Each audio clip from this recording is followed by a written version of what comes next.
परंपरागत जो मेरा यूट्यूब चैनल है संगीत की दुनिया से जुड़ा हुआ है, लेकिन आज मैं एक अलग मूड में आपसे बात करना चाहता हूं। संगीत की दुनिया से हटकर मैं आपको अपनी दुनिया में लेकर के आना चाहता हूं। जी हां, मैं परशुराम शर्मा, जिसका अपना एक संसार भी है। 67 से मैंने लिखना प्रारंभ किया और लगभग 350 उपन्यास मेरे प्रकाशित भी हैं। कॉमिक्सों में मैं नागराज के नाम से जाना जाता हूं, अंगारा के नाम से जाना जाता हूं, और भी बहुत सी लेखन का है। वो बहुत बड़ा विस्तार है। आप अगर चाहें तो सलाह के मेरी आत्मकथा से मेरी संपूर्ण कहानी जान सकते हैं। ना भी जानना चाहें तो आप इतना समझ लीजिए कि परशुराम शर्मा उपन्यासकार आज अपने नए उपन्यास को अपनी जुबानी, अपने शब्दों से, अपने अंदाज से आपके सामने प्रस्तुत करने जा रहा है, जो अभी तक अप्रकाशित है। हालांकि वो फ्लाई ड्रीम के लिए मैंने लिखा था, लेकिन प्रकाशन अभी तक शायद उसको अभी तक कलेक्ट नहीं कर पाए। बहरहाल मैं एक नई परंपरा डाल रहा हूं। अगर आपको मेरा ये परंपरा, मेरी ये कहानी सुनाने का अंदाज, मेरे अपने उपन्यास को पेश करने का अंदाज पसंद आए तो सब्सक्राइब कीजिएगा, लाइक कीजिएगा, शेयर कीजिएगा, कमेंट्स कीजिएगा। मेरे फॉलोअर्स जितने भी मेरे सारी दुनिया में जो मेरे पढ़ने वाले लोग हैं वो ताकि जुड़ सकें, और उनको अगर ये सीरीज पसंद आती है तो मैं इसको रेगुलर आगे भी चलाए रखूंगा। तो आज शुरुआत करते हैं हम अपने उपन्यास बुलबुल का। बुलबुल जो कि अभी मेरी लेटेस्ट रचना है, और उस कहानी में एक बच्ची का किरदार है। ये बच्ची एक इनकलाब है, एक रहस्य है। ये कौन है, ये लेखक मैं भी अभी तक नहीं जान पाया। ये आश्चर्य की बात है। मेरे दिमाग की सुइयां अटक के रह गई हैं कि मैं ये किरदार बना रहा हूं तो इसका ये बेसिक है क्या। लेकिन एक ऐसी बच्ची है जो किसी के दरवाजे पे भी, आपके घर के दरवाजे के रात के 12 बजे अगर आपके दरवाजे की घंटी कोई बजाते और 9-10 साल की बच्ची आके कह कि मैं गुम हो गई हूं, मुझे अपने घर का पता नहीं मालूम, प्लीज मुझे मेरे घर पहुंचा दीजिए, तो आप निश्चित रूप से तरस खाकर उसको शरण दे देंगे। लेकिन उसके बाद जो दहशत का बाजार खुल के आपके घर में आएगा, आपकी रूह फना हो जाएगी।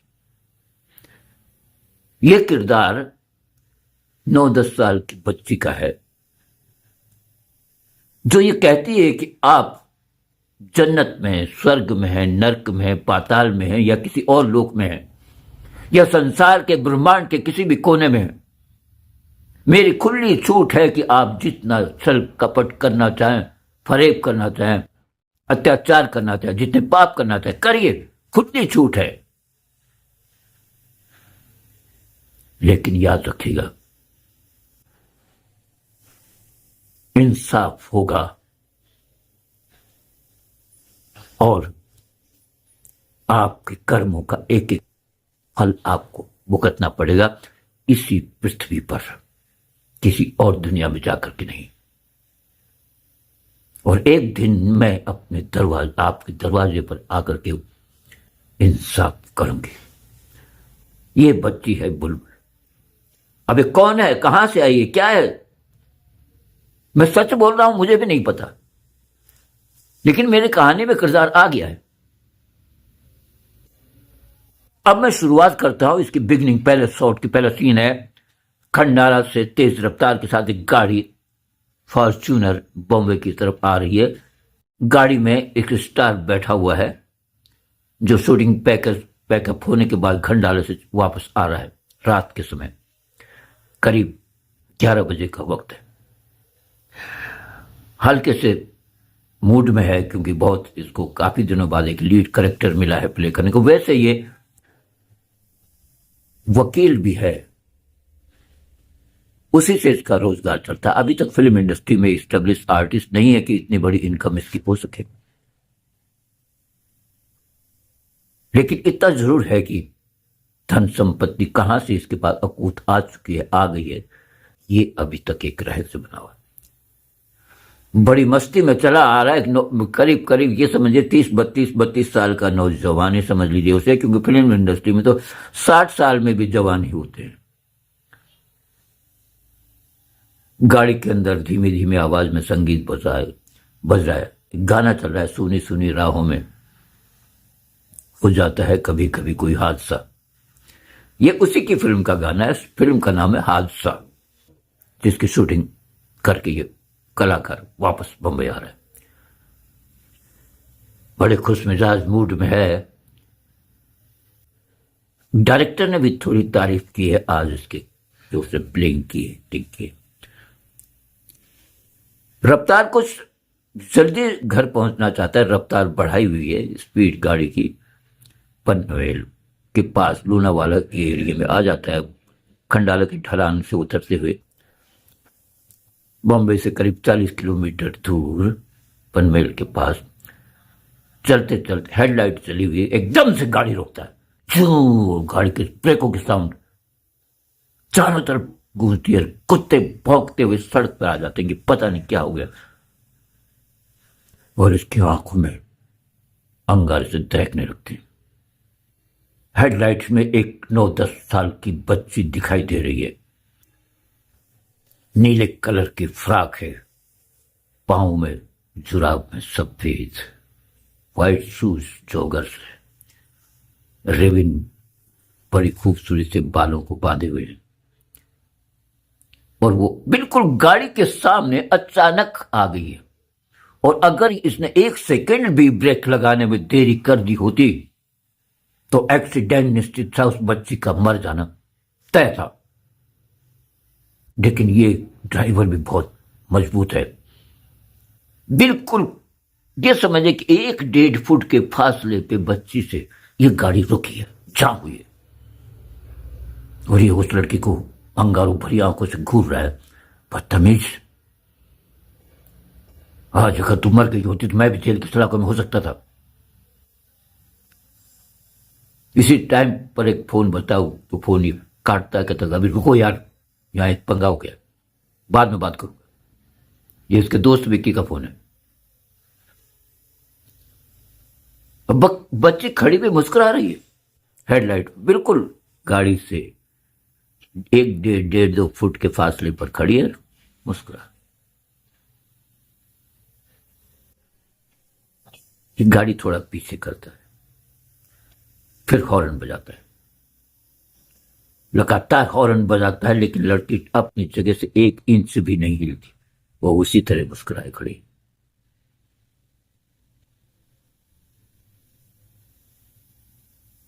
कमल अरोड़ा इस किरदार का नाम है जो गाड़ी में बैठा हुआ है। ये जब वो लड़की नहीं हटती तो इसको सबक सिखाने के लिए, बजाय इसके दाएं बाएं से काटे गाड़ी, सोचता है इसको कुछ सबक सिखाना जरूरी है। हो सकता है कोई विपत्ति में फंसी हो, गाड़ी का हैंडल दरवाजा खोलना चाहता है, तभी से ख्याल होता है कि हो सकता है डाकुओं का कोई जाल बिछा हो और इस बच्ची को मेरी गाड़ी रोकने के लिए इस्तेमाल किया गया हो, तो रुक जाना चाहिए। रुक जाता है, दाएं बाएं देखता है, कोई हलचल नहीं है, कुत्ते जरूर सड़क पे आगे ले जो भोंकते भोंकते अभी खामोश होकर वापस लौट रहे हैं, जैसे सामान्य सी घटना है। कोई नहीं आया सड़क। अब इसके दिमाग में बात आती कि ये कोई रहजनों का काम नहीं है, ये कोई बच्ची है, या तो अब नॉर्मल है या कुछ और है। चलो इसी से बात करते हैं। वो थोड़ा उसका टेंशन सामान्य होता है उसका। तभी वो बच्ची चलती हुई धीरे धीरे धीरे चलती हुई गाड़ी की ड्राइविंग सीट की विंडो पे आके दस्तक करती, ठक। ये विंडो थोड़ा शीशा उतारता गाड़ी का, बच्ची को डांटता है, दिमाग खराब है, मिल गई होती तो। बच्ची मुस्कुरा कर दी, तो मार दो ना, किसने रोका था? तुम हो कौन? अंकल छोड़िए ना ये बात बच्ची का, ये तो बहुत लंबी कहानी है, मैं छोड़ी कहां से शुरू करूं, कहां खत्म होगी? प्लीज मुझे बैठने के लिए जगह दीजिए गाड़ी में। कहते क्यों? 1 घंटे से मैं खड़ी हूं सड़क के किनारे। कोई नौजवान लड़की, खूबसूरत लड़की होती है ना, यूं अंगूठा दिखाती लिफ्ट के लिए, तो आप जैसे दर्जनों गाड़ियां उसके सामने खड़ी हो जाती, दर्जनों, जिसे वो अंगूठा दिखाती वही खड़े हो जाते। जवान लड़की को लिफ्ट देने के लिए आप सब लोग तैयार रहते ना, और मुझ जैसी बच्ची के लिए किसी ने गाड़ी नहीं रोकी, किसी ने भी नहीं। ये भी नहीं पूछा मैं कौन हूं, कैसे हूं, कैसे सड़क पे कैसे कहां से आ गई यहां पनवेल में। मुझे तो ये नहीं पता है पनवेल किस कौन सी जगह, लेकिन आप देखा मैंने कहीं लिखा हुआ, किसी ने लिफ्ट नहीं दी। तो आप भी मुझे ऐसे ही छोड़ के चले जाएंगे? प्लीज अंकल मुझे बिठा लीजिए, लिफ्ट दीजिए। सोचता कुछ बात है, तरस आता है उसको, कहता ठीक है दूसरी तरफ आ जाओ। पैसेंजर सीट का दरवाजा खोलता है, बच्ची अंदर फॉर्च्यूनर गाड़ी में आ जाती है, दरवाजा बंद होता है, गाड़ी कहते कहां तक जाना है तुम? अंकल मुझे बांद्रा जाना है। बच्ची कहती oh good good, very good very good, nice nice baby, Bandra जाना है, मैं भी बांद्रा में ही रहता हूँ, ये तो बहुत अच्छी बात हुई। चलो अच्छा रास्ता कट जाएगा, मैं छोड़ दूंगा तुम, लेकिन तुम यहाँ कैसे अकेले, किस तरह के, किस्सा क्या है, कहानी क्या है, और तुम कौन हो? यूं कह, अंकल मेरा नाम बुलबुल है और मैं खो गई हूं, मुझे नहीं पता, मुझे सिर्फ इतना पता है कि मैं बांद्रा में रहती हूँ। कहने तो यहां तुम कैसे आ गई? कहने ये भी मुझे नहीं पता कि कोई मुझे उठा के लाया या क्या आया, बेहोश करके मैं सड़क के किनारे, मुझे होश आया, मैं खड़ी हो गई किनारे, मैंने सोचा कोई गाड़ी लिफ्ट देगी, ये तो मैं समझ गई थी कि कुछ देखा मैंने रास्ते में कुछ लिखा हुआ कि ये कोई पनवेल जगह है, तो मैंने सोचा कोई तो गाड़ी बम्बई की तरफ जाएगी, मैं रास्ते में लिफ्ट मांग, किसी ने लिफ्ट नहीं दी। अब मुझे कुछ नहीं पता। कहना ओके ओके कोई बात नहीं, घबराने की बात नहीं, मैं तुम्हें तुम्हारे घर तक पहुंचाऊंगा, ये मेरा वादा है, समझे? और आराम से बैठो, खुश रहो, कोई दिक्कत नहीं, कोई भी घटना घटी हो पुलिस जाने की तफ्तीश करेगी, क्या हुआ कैसे हुआ, तुम यहाँ कैसे आ गई 40 किलोमीटर दूर। एनीवे कोई बात नहीं, ओ चलो ठीक। अब वो गाड़ी रफ्तार से निकल पड़ती है आगे, और बुलबुल पूछती अंकल आपका नाम पूछ सकती हूँ? कहते हाँ क्यों नहीं, कमल अरोड़ा मेरा नाम है। तुम बुलबुल, मैं कमल अरोड़ा, तुम बच्ची हो तुम, अरे क्या बात है, तुम देखना मेरी फिल्म में काम करता हूँ, फिल्म देखती हूँ। नहीं चुन्नी लाल जी मना करते हैं फिल्म नहीं देखने। कहने कौन है चुन्नी लाल? ये अंकल चुन्नी लाल के बारे में तमीज से बात करना, समझे? मेरे पापा है, मैं भी उनका नाम नहीं लेती, आप ऐसे अंदाज में बात कर रहे हैं। सॉरी बोले, कहना sorry sorry sorry sorry sorry, मैं चुन्नीलाल जी का कभी नाम नहीं। हाँ ये बात ठीक है, वो बस मुझे उनका नाम याद है और कुछ नहीं। बांद्रा आ जाता है खट्टू, कहना बोलो किधर है तुम्हारा? कहना वो सड़क पे देखो कुनारे वाला मकान, अभी उस सड़क पे चल पड़ता है एसपी रोड पे, वहां पहुंचता है। कहना कौन सा? कहते ये दूसरी सड़क है ना, इस पे जाए। अब दूसरी सड़क पे निकल पड़ता है, वहां जब पहुंच जाता है कहना किधर है? कहना वो वाली सड़क है ना जो उस पे। भाई साहब 1 घंटा हो जाता है इसको सड़कों पे घुमाती रहती और बताती नहीं कि कहाँ है, और वो सर पकड़ के बैठ जाता है। ये लड़की तू है क्या ड्रामा, कभी ये सड़क कभी वो सड़क, कभी वहां की सड़क, कभी पूरा बांद्रा छनवा दी तूने जिगजैग रोड से, बस लिंकिंग रोड, एसपी रोड, कौन सी रोड छोड़ी? कहना अंकल मुझे पता ही नहीं ना कहाँ है मेरा घर, क्या बताऊं मैं, जिधर को मुझे दिखाई दिया पता नहीं थे। कहना ये अंकल जब तक मेरा घर नहीं मिल जाए मुझे उतारने की बात मत करना। कहना क्यों, क्या हो जाएगा? पास्को एक्ट जानते हो? कहना क्या मतलब? शोर मचा दूंगे कि तुम मेरा किडनैप करके लाए हो और मेरे साथ तुमने रेप किया। अरे अभी क्या मतलब, क्या क्या बकवास कर रही हो? इतनी पिटाई हो जाएगी, पुलिस अलग पकड़ेगी, जेल अलग जाओगे।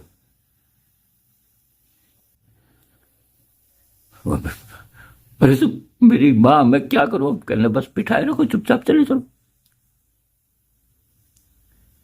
वो गाड़ी चला पड़ता, कैसे ऐसे मैं मजाक कर रही थी, ऐसे तो मैं लड़की बच्ची हूँ नहीं कि काम काम में आपको ले ये वो रहते। अंकल मैं सच्ची बता रहा हूँ, मुझे याद नहीं आ रहा कि भाई मेरा घर कहाँ है, क्या बताऊँ मैं आपको, मेरी दर्द भरी कहानी है। अच्छा, ठीक है ठीक है। अब उसे कुछ नहीं सुझाया जाता तो वो कमल जो है थाने में बांध रहे, पुलिस स्टेशन में काट लो। कहना चलो आ गया तुम्हारा घर। कहना, क्या बात करो अंकल, ये मेरा घर नहीं है, ये तो डाकुओं का घर है। कहना, डाकू? हाँ, चुन्नी लाल जी कहते हैं पुलिस जो थाना होता है डाकुओं का घर होता है, रजिस्टर्ड डाकू है सरकारी। यहां अंदर घुसने का मतलब आपको जेब कुछ ना कुछ खाली होने जा रही। कहना, लेकिन मैं तो तुम्हें इन्हीं के सुपुर्द करूंगा। तो चलो फिर करो सुपुर्द। अब अंदर थाने में घुसते हैं, खबरदार कुर्राटे लेके सो रहा है। ये बुलबुल उसकी तोन में उंगली करती है, उठ उठ, 50,000 की रिश्वत खा के कुर्राटे लेके सो रहा, नालायक, बदतमीज, गधे। वो खबरदार कौन है? कौन है जिसके पैसे लिए तूने रिश्वत वापस करने तुझे, नहीं तो मैं तुझे जिंदा नहीं छोड़नी, समझे? और उसके पेट में एक आध मुसा मरती वो एकदम, देखो ये क्या क्या है। वो समझाता है कमल, बुलबुल रुको, ये इसको क्यों पंगे पड़ रहे, चलो ऑफिसर से बात करते। ऐसे तो बैठा हुआ अंदर, वो सारा कमल किस्सा बताता, भाई मेरे साथ ये प्रॉब्लम है। कहने लगे वो तो ठीक है, 1 मिनट रुको, इसकी हम गुमशुदा की में लिख लेते हैं रिपोर्ट। और हवलदार से कहता है इधर आओ, चलो इसकी 1-2 फोटो उतार लो। और वही आता है, वो डरता है, कहता फोटो फोटो इसकी, अरे कहता उतार। बुलबुल कहते हाँ उतार लो अंकल, उतार लो, कोई बात नहीं, पैसे उसे दे देना उसको, ठीक है ना? हाँ ठीक है। अब वो फोटो वोटो उतार जाए। अब ऐसे सोचो कैसे, देखिए यहाँ थाने में हम इसको रात को कहाँ रखेंगे, आप ऐसा करिए, वकील साहब वो जानता है उसको कमल, आप इसको अपने घर में रखिए और बाकी कल देखेंगे, इश्तिहार दे देंगे अखबारों में, टीवी में, जहाँ भी ये बच्ची जिसकी भी होगी पहुँचा देंगे। अगर गायब है तो बुलबुल बुलबुल कहाँ है बुलबुल, पता लग जाएगा सारे सारे। बुलबुल कहती है पता किसी को लगे ना गए, चुन्नी लाल को पता लग जाए, बाकी सब प्रॉब्लम हल हो जाएगी ना। चुन्नी लाल को हे अंकल, तमीज से बात करना, सर है वो, सर सबके गॉड फादर है, मेरे डैडी है, मेरे पापा है, क्या समझ रखा आप? मैं भी नाम नहीं लेती उनकी, भाई गलती से ध्यान रखना आगे।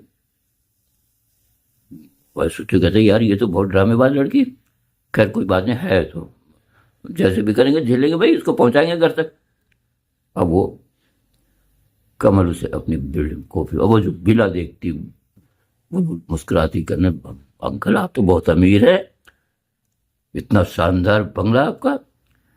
गेट भी रिमोट से खोलता है, दरबान पे एक पठान चौकीदार है, सुलेमान उसका नाम है। वो उसको देखता है, रिएक्ट करता है, फिर गेट पे जब आगे कुछ नहीं बात करता। ये पोर्च में गाड़ी रोकता है, अंदर भी सदर गेट खुलवाता है, वो रिमोट से बटन वो दबा के, बुलबुल यहाँ मैं रहता हूँ अंदर, मेरा नौकर है, और ये मेरा सुलेमान मेरा चौकीदार है बाहर का, ये गेट भी यही देखता है। बस जब 3 लोग यहाँ रहते हैं, चौथी तुम आ गई हो, कोई बात नहीं, जब तक हो तब तक तुम आराम से यहाँ रह सकती हो, पूरा बंगला खाली पड़ा हुआ है। वो कहना आइए अंकल, ठीक है अंकल। दरवाजे पर अंदर से वो खोलता, क्या नाम उसका जो दूसरा है गोटिया, वो 30-35 साल का, वो भी है, मतलब दिखता यंग, ये फिल्म दुनिया में काम करने के लिए आया। तरह तरह की भाषाएं, लगभग सारी भाषाएं देख रहे, बिल्कुल राजपाल यादव जैसा फनी करेक्टर है एकदम से, मतलब। और कभी कोई लैंग्वेज, कभी कोई लैंग्वेज, कभी हरियाणवी में, कभी देसी में, कभी पंजाबी में, कभी तमिल में, ये सब जुबानें वो जानता है, कभी बांग्ला में। और तो हेलो बेबी वो 2-3 लैंग्वेज में कहते, वो उसका कहते ये तो बहुत अच्छी बच्ची है। सर कहाँ से, कौन है कौन है कौन है? कहना यार कौन कौन को बात छोड़, अभी तो डिनर उनर का इंतजाम कर, थोड़ा शायद इसको भूख लगी। हाँ भाई क्या खाओ? कहना मैं कुछ नहीं खाऊंगी, बिल्कुल मैं बिल्कुल मना कर देती हूँ, नहीं मैं तो आराम करूंगी अभी तो। मैं बहुत टेंशन में हूँ। अंकल आप समझते क्यों नहीं? खो गई हूँ मैं, मुझे तनाव, इतनी बड़ी टेंशन नहीं होगी। खैर वो उसको कमरे में छोड़ देता है एनेक्सी के रूम में, और अपने बेडरूम में आ जाता है। नौकर गोटिया से, गोटिया उसका नाम है, गोटिया से कहता है कि सुबह ध्यान रखना, मैं शायद देर से जागूँ, इसको नाश्ता पानी जो भी चाहे वो करवा देना है, ठीक है, और जो भी इसकी रिक्वायरमेंट कोई ज़रूरत हो तो वो सामान इसको मंगवा देना। कहना ठीक है सर, ओके बॉस। और क्या चला जाता है, वो बुलबुल अपने उस कमरे में आ जाती है। कट टू मॉर्निंग होती है। सुबह गोटिया चाय लेकर के उसी कमरे के साथ सिर्फ जा रहा है, एक फिल्मी गाना गाते हुए, झूमते हुए, मस्ती में है, और ट्रे में चाय है, और दरवाजे पर करता है, नोक करता है, लेकिन दरवाजा खुला हुआ है पहले से। दरवाजा धीरे से खोलता है और बड़े अंदाज से अंदर क्या कॉफी पी के, अरे बुलबुल come on, good morning, good morning, good morning.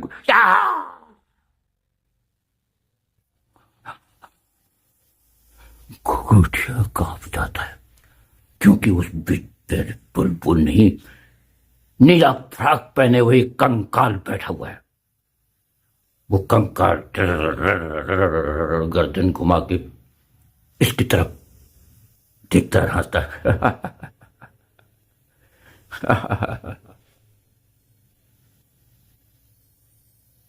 Gotiya